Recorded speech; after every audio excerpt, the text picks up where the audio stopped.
Pukul 6 waktu Indonesia Tengah, Radio Republik Indonesia ND menghadirkan Warta Berita.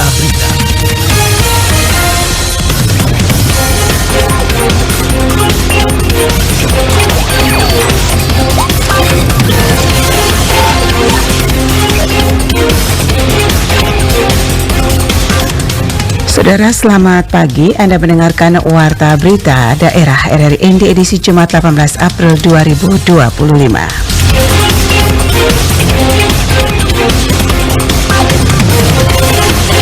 Ribuan peziarah rela mengantri untuk mengikuti prosesi mencium Tuan Ma dan Tua Ana di Larantuka. OMK Lingkungan 10 Pulau Kimatopaga ND siap gelar jalan salib hidup pagi ini.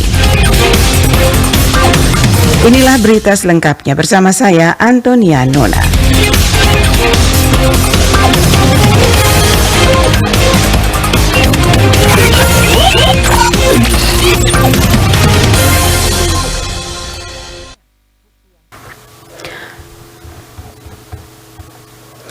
Ribuan peziarah rela mengantri untuk mengikuti prosesi mencium Tuan Ma dan Tuan Ana di Larantuka. Laporan Rosa Dalima.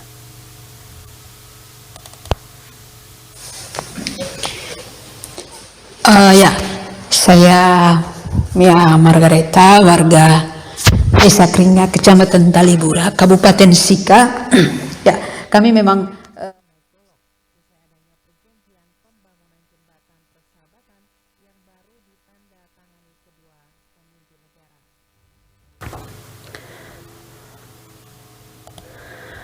Pendengar, kami lanjutkan berita berikutnya. Orang Muda Katolik OMK Lingkungan 10 Paroki Santo Yosef Rende Demets Kimatopaga ND akan menggelar jalan salib hidup pada Jumat pagi ini. Laporan Lady Badin.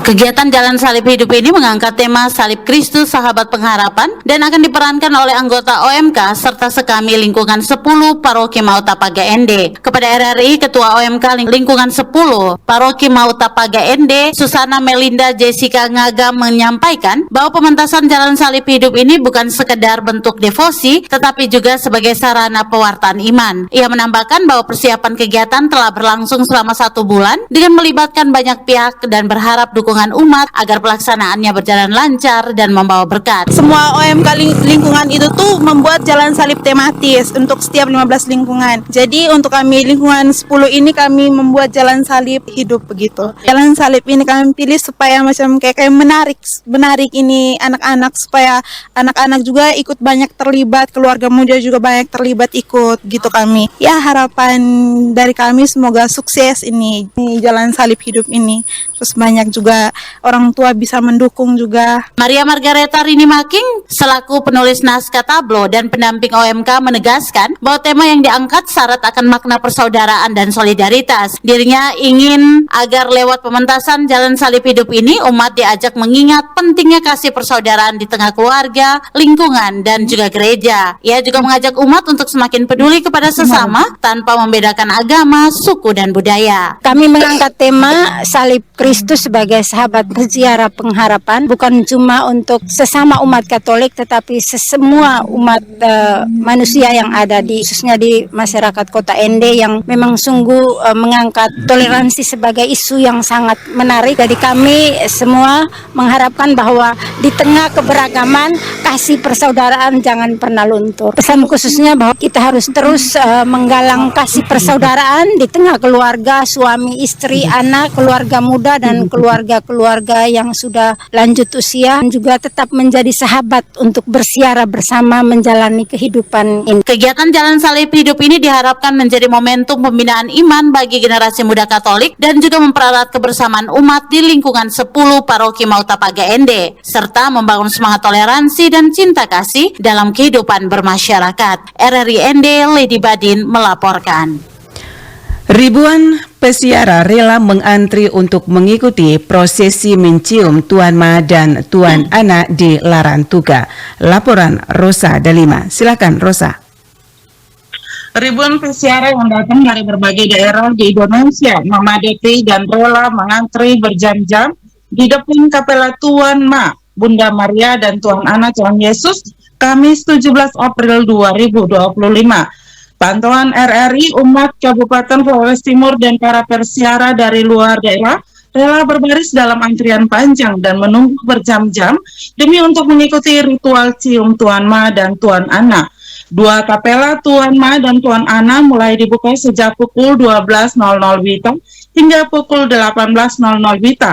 Kemudian para peziarah dialihkan untuk mengikuti ibadah Ekaristi Misa Kamis Putih dan selanjutnya kapela kembali dibuka pada pukul 21 WITA. Diketahui ritual mencium Tuan Ana dan Tuan Ma Bunda Maria merupakan salah satu rangkaian menuju prosesi Jumat Agung. Bupati Flores Timur Antonius Donedihem usai mencium patung Tuan Ana mengatakan, atas nama masyarakat Flores Timur pihaknya memberikan apresiasi kepada para ziarah yang telah datang dari jauh dari berbagai daerah di Indonesia untuk mengikuti prosesi ini. Memberikan apresiasi pada kunjungan para peziarah ke suasana ini, serta dengan tradisi yang kuat, warisan budaya Semenanjung Pantai, yang bagi kami merupakan warisan yang sangat penting. Tentu saja kunjungan ini banyak memberikan gambaran kepada kita bahwa semakin banyak masyarakat yang memiliki iman, kuat iman,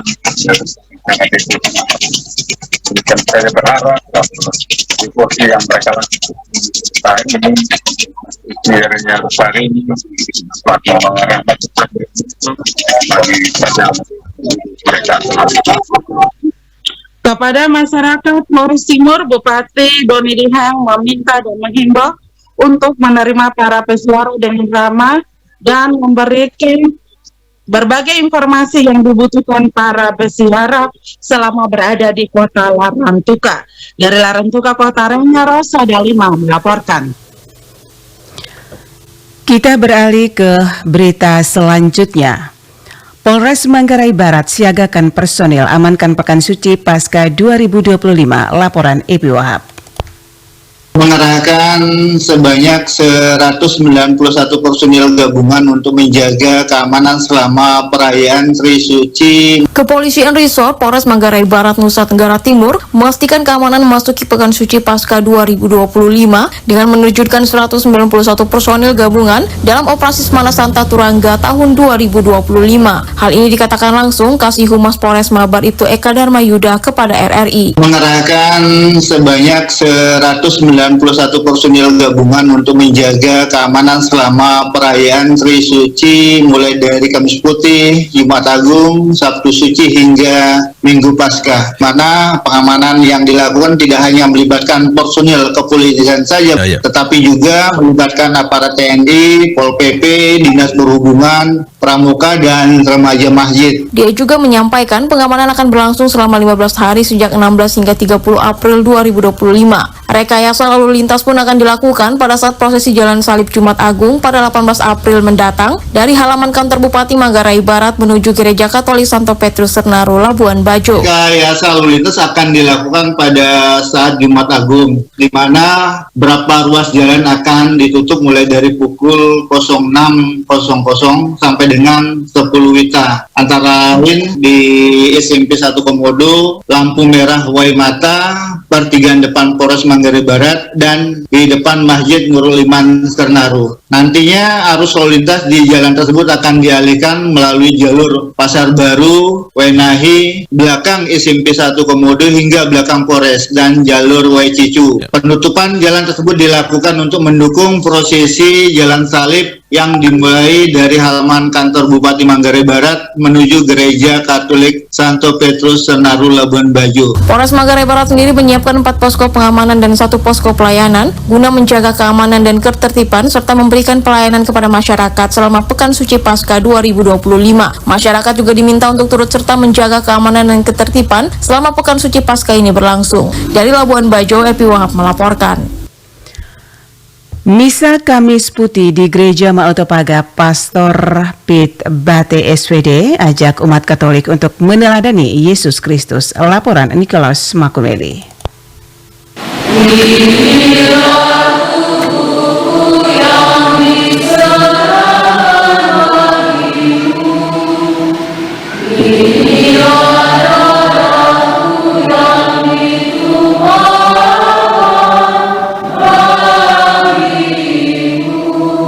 Ajakan untuk meneladani Yesus Kristus yang rendah hati disampaikan Pastor Pit Bate SVD dalam Misa Kamis Putih di Gereja Santo Yosef Freunde de Metz Maotopaga pada Kamis 17 April 2025. Dalam khotbahnya, Pastor Pit mengajak umat Katolik di Paroki Santo Yosef Freunde de Metz Maotopaga untuk rendah hati dengan menundukkan egoisme meskipun harus melalui perjuangan.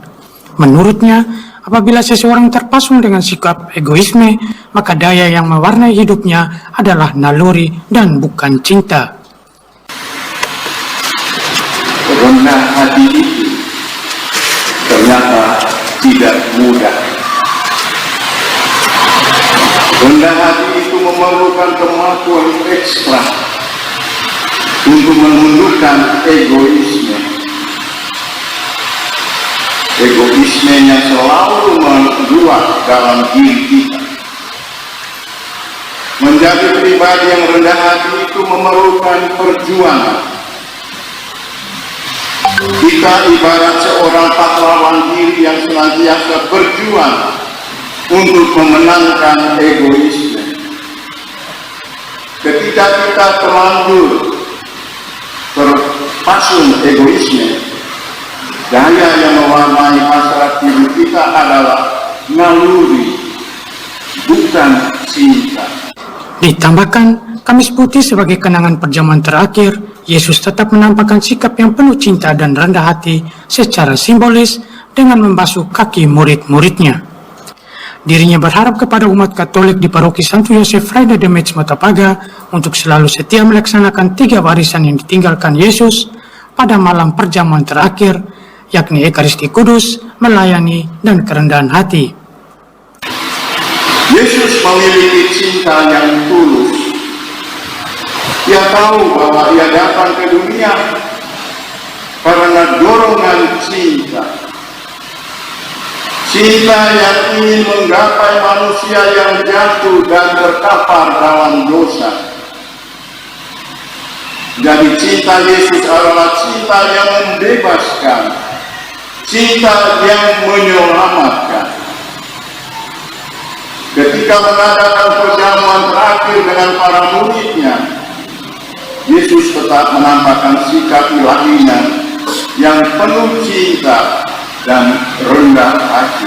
Dalam perjamuan akhir ini, Yesus meninggalkan 3 warisan atau peradaban pada kita, yaitu Ekaristi Kudus, melayani, dan kerendahan hati. Dan kita diharapkan untuk selalu setia melaksanakan 3 warisan ini. Misa Kamis Putih di Gereja Santo Yosef Freunde de Metz Maotopaga dihadiri ribuan umat yang memadati ruang gereja maupun di tenda-tenda yang disiapkan panitia di halaman gereja, berjalan aman dan kondusif di bawah pengawasan aparat keamanan dari Polres Ende, Kodim 1602 Ende, Dinas Perhubungan, THS-THM, Komunitas Keluarga Muda Katolik, serta OMK Paroki Santo Yosef Freunde de Metz Maotopaga.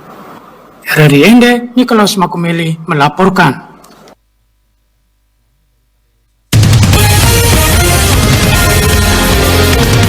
Anda sedang mendengarkan Warta Berita RRI Endi. Dinas Kesehatan Kabupaten Manggarai Timur akan melakukan audit terhadap laporan dari Puskesmas Mano tentang kematian bayi kembar 4 di Desa Beawai, Kecamatan Lambaleda Selatan, Kabupaten Manggarai Timur. Laporan Mario Alberto.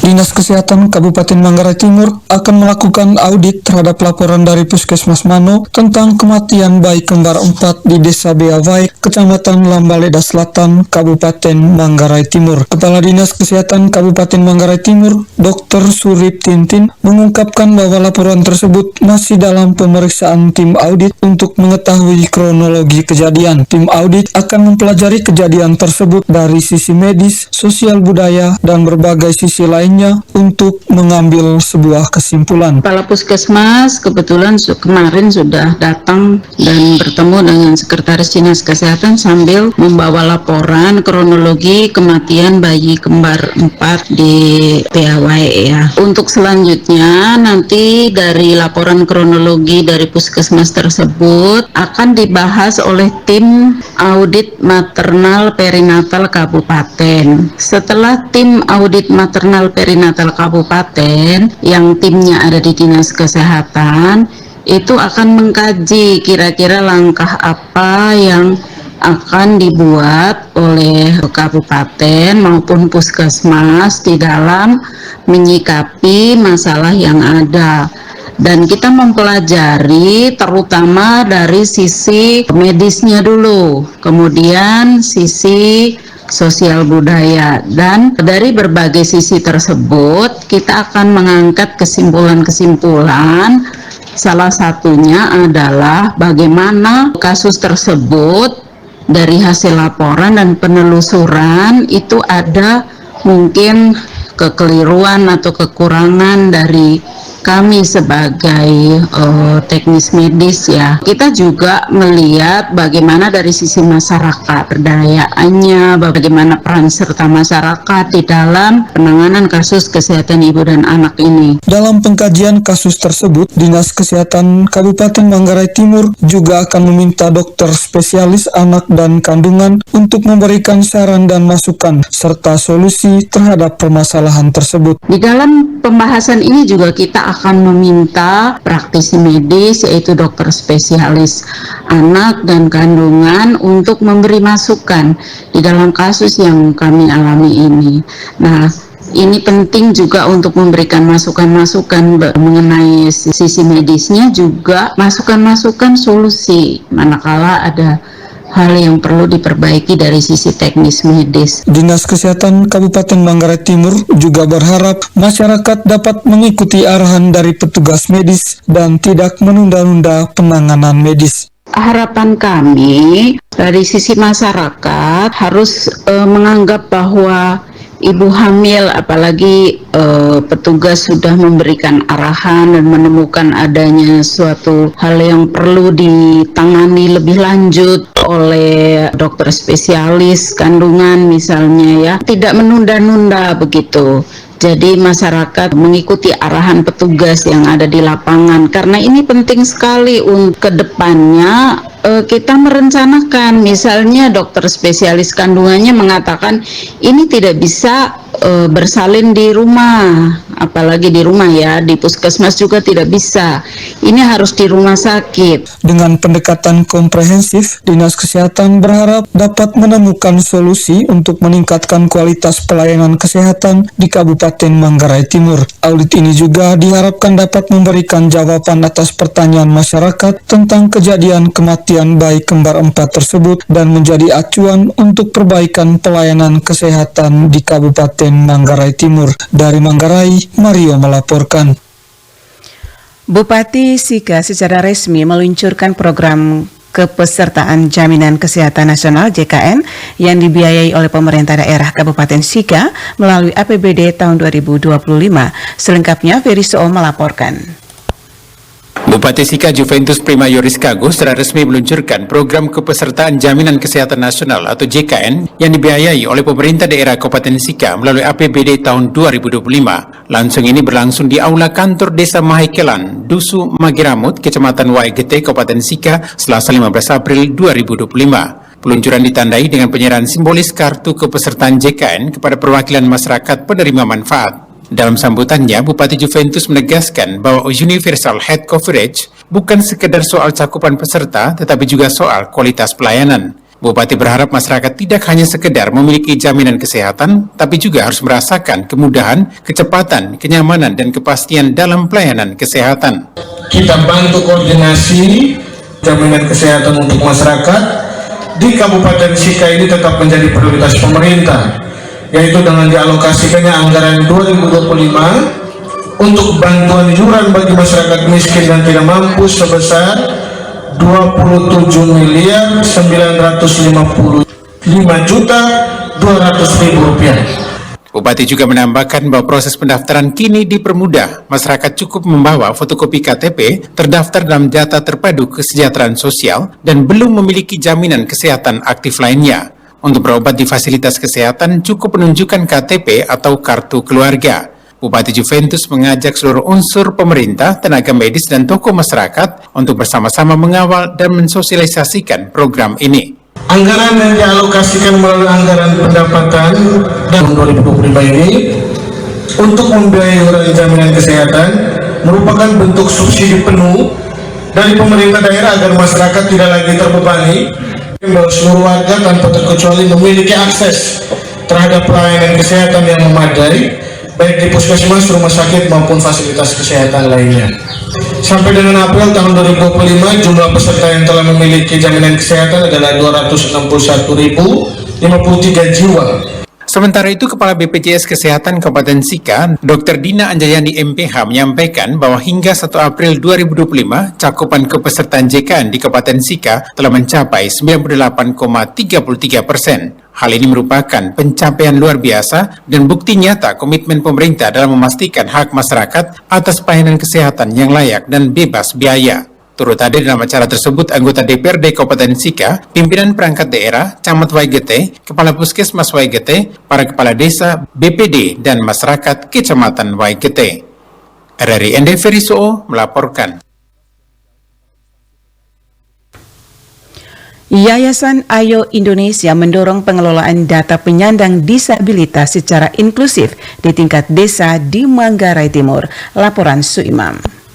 Direktur Yayasan Ayo Indonesia Tarsi Hurmali mengatakan langkah ini diharapkan memperbaiki ketimpangan data yang selama ini menghambat layanan terhadap kelompok disabilitas di desa karena selama ini data masih didominasi sistem sentralistik dan tidak mencerminkan realitas sosial masyarakat desa. Rentang pendataan yang panjang sering menciptakan ruang kosong yang membuat disabilitas terabaikan layanan. Dijelaskan, sebagai solusi Pemkab Manggarai Timur bersama Yayasan Ayo Indonesia telah menggelar pelatihan pengelolaan data untuk aparatur desa. Inisiatif ini telah berjalan sejak masa penjabat Bupati Boni Hasudungan dan mulai membuahkan hasil di sejumlah wilayah. Kita membuat hal ini di Manggarai Timur sejak tahun lalu dan didukung oleh pada saat itu Bapak Pejabat Bupati Manggarai Timur, Pak Boni, sahabat saya. Kami mulai di beberapa kecamatan. Puji Tuhan, data yang masuk lancar dan kami mulai belajar bahwa kalau mendapat pelatihan secukupnya, tidak usah terlalu hebat-hebat, dan dengan memanfaatkan HP secara pintar,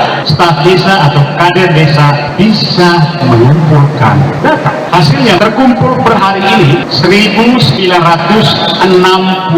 entry data dan masih berada di luar itu sekitar 420 data orang dengan gangguan jiwa di Manggarai Timur itu 765 dan 330-nya sudah berada di dalam 1.960-an. Ia melanjutkan, pemahaman inklusi yang benar sangat penting agar kebijakan tidak justru menjauhkan disabilitas dari partisipasi. Berbagai praktik inklusif telah diterapkan seperti integrasi anak disabilitas di sekolah umum dan kelompok tani desa. Ditambahkan, akses terhadap fasilitas sanitasi juga diperluas, termasuk penyediaan toilet bersih yang ramah bagi penyandang disabilitas.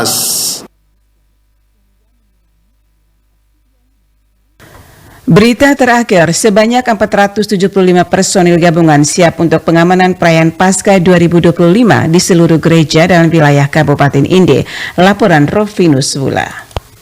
Sebanyak 314 personil Polres Ende dan Polsek jajaran dikerahkan dalam pengamanan rangkaian perayaan Paskah 2025 di seluruh wilayah Kabupaten Ende. Kapolres Ende AKBP Igede Ngurajoni melalui Kabak Ops AKP Safrudin kepada RRI pada Kamis 17 April 2025 menyatakan pengamanan dilakukan menyeluruh di gereja-gereja hingga ke pelosok desa. Pengamanan tersebut melibatkan 224 personel dari Polres Ende dan 94 personel tambahan dari jajaran Polsek. Total kekuatan personel kepolisian yang diturunkan untuk pengamanan perayaan umat Kristiani mencapai 314 orang. Tidak hanya kepolisian, pengamanan juga melibatkan unsur gabungan dari berbagai instansi dan komunitas. Tercatat TNI dari 3 mantra, Angkatan Darat, Angkatan Laut, dan Angkatan Udara menurunkan 51 personil. Dinas Perhubungan 25 personil, Satuan Polisi Pamong Praja 25 personil, Sengko 10 personil, serta 50 personil dari remaja masjid. Sehingga total keseluruhan personil pengamanan perayaan Paskah 2025 mencapai 475 orang. Anggota sekitar 224 personil yang dilibatkan dalam Paskah ini. Kemudian ditambah dengan dari Polsek itu ada 94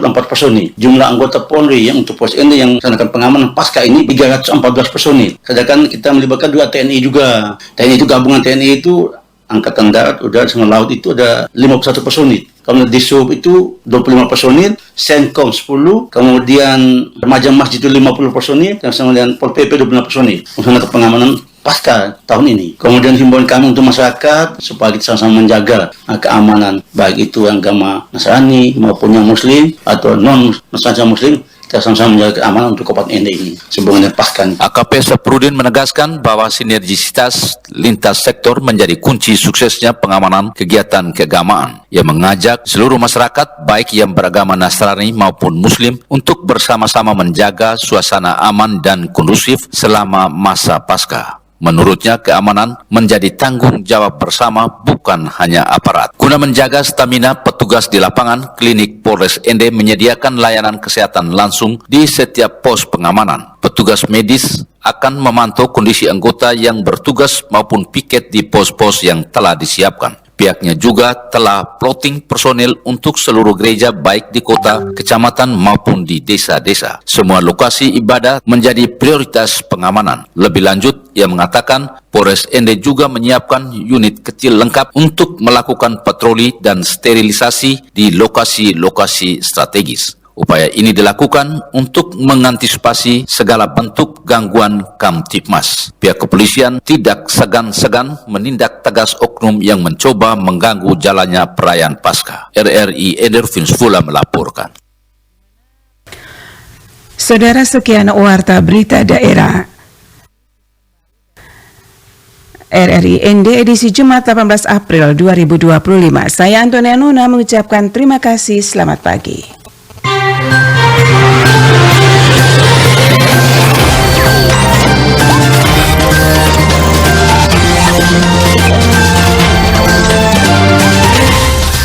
Terima kasih Anda telah mengikuti Warta Berita RRI ND.